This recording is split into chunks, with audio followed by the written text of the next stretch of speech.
સાથે કડીની વાત કરી લો. કડીની અંદર તમારો જે ઉમેદવાર છે એટલે જે રીતે પૂર્વ ધારાસભ્ય રહેલા છે અને એવું માનવામાં આવે છે કે કડીમાં કોંગ્રેસે ખૂબ સ્ટ્રોંગ કેન્ડિડેટ આપ્યો. બંને અમારા સ્ટ્રોંગ ઉમેદવાર છે. કડીના કેન્ડિડેટ વિશે હું એટલું કહીશ કે માત્ર સ્ટ્રોંગ નહીં, નિષ્ઠાવાન અને પ્રમાણિક માણસ પણ આવ્યો છે.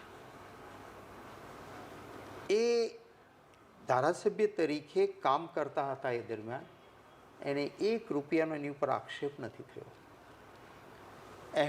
સ્વર્ગસ્થ અહેમદભાઈ પટેલની ચૂંટણી વખતે કરોડોની ઓફર ઠુકરાવનારાઓ પૈકીના ધારાસભ્યોમાં અને પાર્ટીની સાથે નાના માણસને અન્યાય થાય તો અન્યાય કરનારો કયા ધર્મ વર્ગ જ્ઞાતિનો છે જોયા વગર જેને અન્યાય થયો છે એના સાથે નિર્ભય રીતે તમારી જે યુટ્યુબનું નામ છે ને એવી રીતે લડનારો વ્યક્તિ છે અને એટલે લોકોને ગમે છે.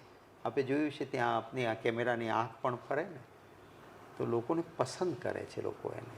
અને ક્યાંક અમારામાં નાના મોટા લોકલ લેવલ પર ઝઘડા હતા એ બધાએ પણ સર્વસંમતિથી કહ્યું, ઉમેદવારોએ પણ કહ્યું કે નહીં આમને આપો તો બરાબર છે, અમે એની સાથે છીએ.